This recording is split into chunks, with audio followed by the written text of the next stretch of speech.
Hello dear bankers, welcome to EduTap and welcome to the Jab on the Go series. In today's lecture 13 हम discuss करेंगे risk management के बारे में. But before starting with that topic let me tell you कि हम ये JAIIB on the go series क्यों लेके आए हैं.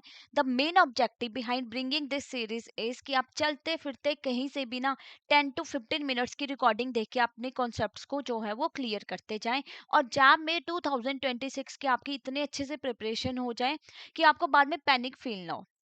तो अभी से प्रिपरेशन स्टार्ट होगी कि जब आपका लंच ब्रेक है तब एक रिकॉर्डिंग देख ली, मॉर्निंग में 15 मिनट्स की देख ली, फिर इवनिंग में देख ली. ऐसे थोड़ा थोड़ा करके रिकॉर्डिंग्स देखे आपके कॉन्सेप्ट जो है वो क्लियर होते जाएंगे. So that is a main objective behind bringing this series. Now if you targeting jam में 2026 you should have a fair idea of previous year question, most important topic and important MCQs. तो most important topic जो है वो आपको क्या बता रहे हैं, कौन कौन से चैप्टर से कौन से टॉपिक सबसे ज़्यादा इंपॉर्टेंट है और उनको कैसे अप्रोच किया जाएगा, कैसे आप उनको पढ़ें और अपनी प्रिपरेशन और स्ट्रांग बनाएं. प्रीवियस ईयर क्वेश्चन आपको रियल एग्जाम का पैटर्न बताते हैं कि कौन कौन से क्वेश्चन जो है बार बार पूछे जा रहे हैं एग्जाम में, कौन से मॉड्यूल से ज़्यादा वेटेज है. इंपॉर्टेंट एमसीक्यूज की प्रैक्टिस करने से आपकी स्पीड और एक्यूरेसी दोनों बढ़ रही है. तो काफ़ी इंपॉर्टेंट डॉक्यूमेंट ये प्रूव हो सकता है आपकी जैम में 2026 की प्रिपरेशन के लिए, राइट. तो आप इसको डाउनलोड कर सकते हो, डिस्क्रिप्शन बॉक्स में लिंक दिया हुआ है, इट्स फ्री ऑफ कॉस्ट. तो let's start with our today's topic. तो रिस्क मैनेजमेंट के बारे में हमने बात करनी है. बैंक को इम्प्लीमेंट करनी पड़ती है risk management framework to manage money laundering और टेरर फाइनेंसिंग रिस्क. जैसे एक स्कूल में प्रॉपर डिसिप्लिन स्ट्रक्चर फॉलो होता है, तो वैसे बैंक में भी एक डिसिप्लिन अप्रोच फॉलो होगी कि हमने आइडेंटिफाई करना है, हमने देखना है कि कौन से कस्टमर हमारे लिए रिस्क पोज कर सकते हैं. तो फ्रेमवर्क क्या होना चाहिए, आपका रिस्क बेस्ड होना चाहिए and it must be decided about the nature, complexity, geography और साइज क्या है बैंक का. देखो, जो स्मॉल बैंक है हो सकता है कि उन पे इतना ज्यादा कंप्लाइंसेस ना फॉलो होता हो, और कुछ बैंक्स है जहाँ पे फॉरेन रेमिटेंसेस बहुत ज्यादा नंबर में होती है, ट्रांजेक्शन हाई लेवल की होती है, तो वहाँ पे ज्यादा कंप्लाइंसेस फॉलो करने की जरूरत पड़ सकती है. तो मेन ऑब्जेक्टिव क्या है कि हम आइडेंटिफाई करें रिस्क को, असेस करें उसको कितना ज्यादा रिस्क है, और मिटिगेट करें ये मनी लॉन्ड्रिंग और टेरर फाइनेंसिंग जैसे रिस्क को. और मेन ऑब्जेक्टिव यही है कि जो हमने एंटी मनी लॉन्ड्रिंग के कंप्लाइंसेज है उनको प्रॉपरली इफेक्टिवली हमने इंश्योर करना है कि हमारे बैंक में वो फॉलो हो रहे हैं. ओके. तो सबसे पहले रिस्क बेस्ड अप्रोच क्या बोलती है. अब बार बार हम सुनते हैं कि रिस्क बेस्ड अप्रोच हमें लेके आनी, बट है क्या, बैंक को अप्लाई करना है रिस्क बेस्ड अप्रोच, यानी हर एक कस्टमर को सेम नजर से नहीं देखना. अब जो लो रिस्क वाले कस्टमर हैं तो वो इतना रिस्क पोज नहीं करेंगे बैंक को, तो कैटेगराइजेशन हम करते हैं low risk, medium risk, high risk की. ओके. तो जो एंटी मनी लॉन्ड्रिंग मेजर्स हैं वो अप्लाइड होते हैं based on the risk level, कि क्या रिस्क लेवल है उसके अकॉर्डिंग आप केवाईसी करोगे ना. अब जो पॉलिटिकली एक्सपोज पर्सन है वहाँ पे एनहांस लेवल की ड्यू डिलीजेंस परफॉर्म होती है, बिकॉज उनका लेन देन इसी तरीके से होता है थोड़ा हाई लेवल का, और उनके फैमिली मेंबर के लिए भी सेम तरह की जो है ड्यू डिलीजेंस परफॉर्म होगी. तो जो सैलरीड एम्प्लॉय है उसके लिए इतना हाई लेवल की जो है आप रिस्क बेस्ड अप्रोच लेके नहीं चलोगे ना, कि उसकी केवाईसी कितने टाइम के बाद होगी, आफ्टर एवरी 10 ईयर्स. जो सैलरीड एम्प्लॉयज है क्या है उनका सोर्स, क्या इनकम का, सैलरी आ रही है उनके अकाउंट में, तो वो इतना ज्यादा रिस्की नहीं है बैंक के लिए. तो कौन सी पॉलिसीज यहाँ पे फॉलो की जाती है, बोर्ड अप्रूव्ड पॉलिसी फॉलो की जाती है जो बोर्ड ने अप्रूव की है, कंट्रोल और प्रोसीजर जो भी रिक्वायर्ड होते हैं उनके द्वारा. कॉन्टिन्यूस मॉनिटरिंग रहेगी, ठीक है. और कंट्रोल के ना डिफरेंट डिफरेंट वेज हम ढूंढते हैं, एनहांसमेंट ऑफ कंट्रोल हमने करना है कि हम न्यू न्यू वेज देखेंगे, कंट्रोल को और ज्यादा स्ट्रॉन्ग करेंगे. हमारा ऑब्जेक्टिव भी यही है कि हमने बैंकिंग सर्विस को, बैंकिंग जो इंडस्ट्री है उसको सेफ रखना है, क्योंकि सबसे ज्यादा प्रोन जो है ना हमारा रिस्क के लिए banking industry and health care industry. Why, because उनके पास ही कस्टमर का डाटा होता है ना सबसे ज्यादा, तो रिस्क तो है. तो उस रिस्क से बचने के लिए हमें ये अप्रोचेस फॉलो करनी पड़ती है. अब रिस्क असेसमेंट हम कैसे करते हैं, तो जो असेसमेंट की जाती है रिस्क की, मनी लॉन्ड्रिंग और टेरर फाइनेंसिंग जैसा रिस्क आता कहाँ से है, कस्टमर से. डेफिनेटली कस्टमर जो हम पैसे डिपॉजिट कराते हैं बैंक में, कोई अकाउंट ओपन कर रहा है, कोई वन टाइम ट्रांजेक्शन के लिए आया है, कोई थर्ड पार्टी प्रोडक्ट जो है वो सेल कर रहा है, कोई फॉरेन रेमिटेंस कर रहा है, तो डेफिनेटली इनसे ही हमें रिस्क मिलता है. और प्रोडक्ट और सर्विसेज जो हम ऑफर करते हैं, जैसे आरटीजीएस, स्नैप्स, जो ऑनलाइन ट्रांजेक्शन आजकल इतनी ज्यादा बढ़ गई है कि रिस्क भी उतने ज्यादा इंक्रीज हो गए हैं. तो कई बार आपके जियोग्राफिकल रीजन, डिलीवरी चैनल और ट्रांजैक्शन जो कवर हो रही है वो भी रिस्की हो सकता है, क्योंकि अगर कोई कस्टमर जो हाई रिस्क वाली कंट्री से है और वो फॉरेन रेमिटेंस कर रहा है, वो पैसा भेज रहे हैं इंडिया में, तो ऑब्वियसली वहां पे ज्यादा जो है केयर देने की जरूरत पड़ेगी। तो proportionate to size and complexity of a bank, तो इस पे भी डिपेंड करता है कि आपका बैंक बड़ा है छोटा है, क्या एक्शंस और क्या एक्टिविटीज बैंक परफॉर्म करता है। ठीक है, नॉर्मल सी एक्टिविटी, एक रूरल ब्रांच की बात करें अगर हम, तो वहां पे ना थोड़े बहुत लोगों का अकाउंट है, सैलरीड एम्प्लॉइज है, और नॉर्मल लोग आते हैं पैसे डिपॉजिट कराने। और एक सिटी के बैंक ब्रांच की बात करें जहाँ पे जो है डिफरेंट डिफरेंट तरह के कस्टमर आते हैं, ज्वेलर्स आते हैं, पेट्रोल पंप ओनर्स आते हैं, आपके पॉलिटिकली एक्सपोज पर्सन, तो वहाँ पे ज़्यादा रिस्क रहेगा ना। तो उस तरीके से हम आइडेंटिफाई करते हैं, और एटलीस्ट एनुअली कंडक्ट किया जाता है आपका रिस्क असेसमेंट, राइट। फिर हमने कस्टमर की रिस्क कैटेगराइजेशन किया, जैसे बोला कि लो, मीडियम और हाई रिस्क में कैटेगराइज किया हुआ है। वो डिपेंड करता है कि आपका क्या बिजनेस है, नेचर, लोकेशन, पेमेंट मोड और टर्नओवर क्या है, उसके ऊपर भी डिपेंड करता है हमारा। सोशल और फाइनेंशियल स्टेटस भी कंसीडर किया जाएगा। जो पॉलिटिकली एक्सपोज पर्सन है ऑब्वियसली उनको ट्रीट किया जाता है वेरी हाई रिस्क में। तो लो रिस्क हो गए आपके, मीडियम रिस्क हो गए, और आपके हाई लेवल रिस्क हो गए। ओके, तो लो वाले जैसे सैलरी एम्प्लॉइज, जिन लोगों को सैलरी मिलती है उनके लिए क्या रिस्क है, तो आफ्टर एवरी 10 ईयर्स इनकी केवाईसी अपडेट होती है। मीडियम वालों के लिए आफ्टर एवरी 80, और हाई वालों की आफ्टर एवरी 2 ईयर। तो ये करना जरूरी होता है, इसीलिए क्योंकि इनके अकाउंट में मनी लॉन्ड्रिंग जैसी एक्टिविटीज हो सकती हैं। तो अगर मनी लॉन्ड्रिंग और टेरर फाइनेंसिंग तो एक दूसरे के साथ कनेक्टेड है, तो हमें तो इन एक्टिविटीज को रोकना है। इसीलिए ये प्रॉपर रिस्क कैटेगराइजेशन करना जरूरी है। देन रिव्यू किया जाएगा रिस्क कैटेगराइजेशन का, जैसे लो रिस्क में इंडिविजुअल जिनके आइडेंटिफाइबल इनकम है, जैसे मैंने कहा salaried employees. Medium high risk cash intensive business में जो ज्यादा डील करते हैं, जैसे कोई रेस्टोरेंट है वो कैश में ज्यादा डीलिंग रखता है ना।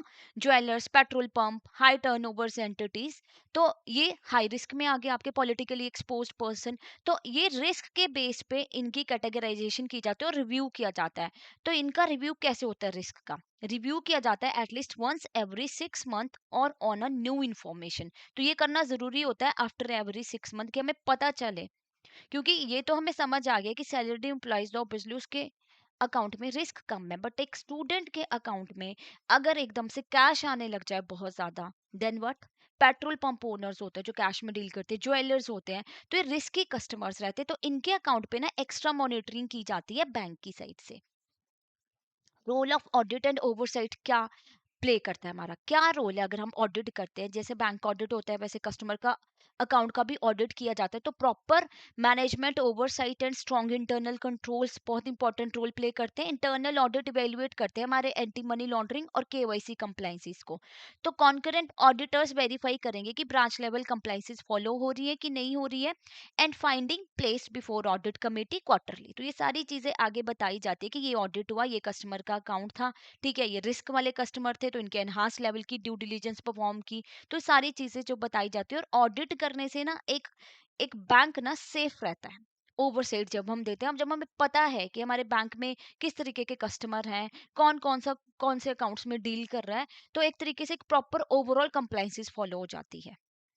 देन टेक्नोलॉजी रिस्क और स्टाफ ट्रेनिंग की क्या इंपॉर्टेंस है, टेक्नोलॉजी रिस्क कैसे लेके आ रही है। देखो, अगर न्यू टेक्नोलॉजी आ रही है, स्मार्ट कार्ड आ रहे हैं, मोबाइल वॉलेट्स आ रहे हैं, नेट मोबाइल बैंकिंग, आजकल कौन जाता है बैंक में, बैंक ब्रांच में ट्रांजेक्शन करने के लिए, कहीं से भी बैठ के कभी भी 24/7 पैसे ट्रांसफर कर दो, यही होता है ना। तो अगर टेक्नोलॉजीज इंक्रीज हुई है तो डेफिनेटली रिस्क भी तो आएगा। हैकर्स भी न्यू न्यू वेज देखेंगे कि हम किस तरीके से सिस्टम को स्पॉइल कर पाए। तो आरटीजीएस, नेफ्ट, आईएमपीएस ये पोज कर सकते हैं आपके money laundering, terror financing risk. Why? Because बहुत जल्दी जल्दी पैसा ट्रांसफर हो रहा है ना ऑनलाइन, तो रिस्क भी ज्यादा है। तो केवाईसी कंट्रोल्स हमें प्रॉपर करने हैं बिफोर इंट्रोड्यूसिंग न्यू प्रोडक्ट्स, और स्टाफ की ट्रेनिंग प्रॉपरली करनी है, स्टाफ की स्क्रीनिंग करनी है, and third party due diligence and role based training provide करनी है। यानी स्टाफ को पता होना चाहिए कि कौन से अकाउंट की हमने एनहांस लेवल की ड्यू डिलीजेंस परफॉर्म करनी है, कौन से अकाउंट पे हमें ज्यादा चेक रखना है। तो ट्रेनिंग टाइम टू टाइम जो है वो स्टाफ को प्रोवाइड की जाती है। ओके, तो इसी के साथ हमारा रिस्क मैनेजमेंट का जो टॉपिक है वो कंप्लीट होता है। इसके ऊपर कुछ क्वेश्चंस देख लेते हैं। फर्स्ट क्वेश्चन है आपका, बैंक ने इंट्रोड्यूस किया new digital saving product accessible through mobile banking and IMPS, considering anti money laundering KYC guideline, which of the following action is most appropriate for bank to take under the risk based approach. क्या action लेगा? Uniform KYC के apply करेंगे वो, और monitor करेंगे major for all customer, या apply करेंगे anti money laundering measures depending on the risk level of customer using the product, या मॉनिटर करेंगे transactions only after suspicious activity detected, या एग्जेम्प्ट कर देंगे डिजिटल प्रोडक्ट को। तो क्या करते हैं हम अप्लाई करते हैं anti money laundering and CFT measures, depend करता है रिस्क लेवल ऑफ कस्टमर कितना जो वो प्रोडक्ट यूज कर रहा है। तो यही तो हमने पढ़ा रिस्क बेस्ड अप्रोच में। ओके, नेक्स्ट क्वेश्चन, कौन से कस्टमर को हमने इनमें से जनरली कैटेगराइज किया है मीडियम और high risk? Salaried individual with regular income, pension account holders, to cash intensive business जैसे ज्वेलर पेट्रोल पंप्स हो गए, स्टूडेंट सेविंग अकाउंट, कौन सा है आपका? ऑब्वियसली जो ज्यादा कैश में डील करते हैं। कैश में ज्यादा डीलिंग करेंगे तो ऑब्वियसली वहां पे मनी लॉन्ड्रिंग जैसे एक्टिविटीज कर सकते हैं, दिखा दे कि ज्वेलरी का बिजनेस कर रहे हैं, बट क्या पता क्या कर रहे होते हैं, ड्रग ट्रैफिकिंग कर रहे हैं, या रेस्टोरेंट का बिजनेस दिखा रहे हैं बट एक्चुअल में ड्रग सेल कर रहे हैं, तो इन पे रिस्क ज्यादा रहता है हमारा। ठीक है, तो जो कैश में ज्यादा डील करते हैं बिजनेस वो कैटेगराइज किए जाते हैं मीडियम और हाई रिस्क में। तो पॉलिटिकली एक्सपोज पर्सन तो बहुत हाई रिस्क में हम कंसीडर करते हैं, राइट? तो इसी के साथ हमारा ये ऑन द गो सीरीज का लेक्चर कंप्लीट होता है। लेट मी टेल यू, अभी आपकी जॉब की प्रिपरेशन करने के लिए बहुत ही अच्छा टाइम है आपके पास। What you can do, course आपकी डेफिनेटली हेल्प करेगा। एक कोर्स अगर आप लेते हो तो उसमें आपको सब कुछ स्ट्रक्चर्ड वे में प्रोवाइड होता है। तो अगर आपको लगता है सेल्फ प्रिपरेशन कर सकते हो, well and good, but if you think you require a course, तो व्हाट यू कैन डू, आपको जाना है जॉब कोर्सेज में। जैसे आप जॉब कोर्सेज पे क्लिक करोगे आपको स्क्रॉल डाउन करना है। स्क्रॉल डाउन करके यू कैन सी हियर, एक तो आपको कंप्लीट मास्टर कोर्स मिल रहा है, कंप्लीट 4 सब्जेक्ट्स का मास्टर कोर्स जिसमें कॉन्सेप्ट क्लासेस है, 15-15 मिनट्स की रिकॉर्डिंग है बस। कभी भी कहीं से भी देख लो, जैसे ऑन द गो सीरीज में ना आपके आप लेक्चर्स देख पा रहे हो, वैसे इसमें पूरे के पूरे 4 सब्जेक्ट्स की रिकॉर्डिंग आपको मिल जाएगी। Live classes just before the exam, concept note, solve PYQ, chapter wise mock test and full length mock test. Code use करना है week 75 to get flat 75% off. Individual master course अगर चाहते हो तो वो भी आप एनरोल कर सकते हो एज पर योर डिमांड। अगर IFS का पेपर रह गया है, PPB का रह गया, AFM का या RBWM का, तो उसके अकॉर्डिंग आप एनरोल कर सकते हो। इस पे भी आपको 75% ऑफ मिल रहा है, कूपन कोड रहेगा वीक 75। 3 आवर्स के ट्रायल कोर्स में एनरोल करके देख लीजिए कि क्लासेस कैसी हैं, नोट्स किस तरीके के प्रोवाइड किए गए हैं और क्विज कैसी रहती है, जस्ट इन ₹1, तो आपको पता चल जाएगा क्लियरली। और अगर आप लाइव क्रैश कोर्स में एनरोल करना चाहते हो तो आप वो भी कर सकते हो। बैच 1 ऑलरेडी लॉन्च, 1 दिसंबर से आपकी क्लासेस स्टार्ट हो चुकी हैं। यहाँ पे टोटल 60 लाइव क्लासेस आपको मिल रही हैं। Okay, 15 classes of each subject, तो बहुत ही कन्वीनियंट टाइमिंग पे प्रोवाइड की गई है। और आपके वर्किंग आवर्स भी सेक्रीफाइस नहीं हो रहे हैं। फिर आपको कॉन्सेप्ट नोट्स मिल रहे हैं, solve PYQ, chapter wise mock test, full length mock test, each and everything with flat 80% off, JAIIB 80 code यहाँ पे रहेगा। अगर आपकी प्रिपरेशन हो चुकी है और आपको जस्ट प्रैक्टिस करनी है तो आप टेस्ट सीरीज में एनरोल कर सकते हो। यहाँ पे solve PYQ, full length mock test and chapter wise mock test आपको मिल रहे हैं। कोड है आपका टेस्ट 80। तो आप अपनी नीड के अकॉर्डिंग जो कोर्स आपको सुटेबल लगता है ना, आप उसमें एनरोल कर सकते हो। अगर आपको अभी मोटिवेशन फील नहीं हो रही and you want to enrol in a mentor talk, जहाँ पे आप अपने मेंटर से डिस्कस कर सको, उनको बता सको अपनी प्रॉब्लम्स, तो आप मेंटर टॉक में भी एनरोल कर सकते हो। और अगर आपको कोई और डाउट है, कोई और क्वेरी है, तो आप हमें इस नंबर पे कॉल कर सकते हो और मेल कर सकते हो hello@edutapp.co.in। Thank you so much, have a nice day.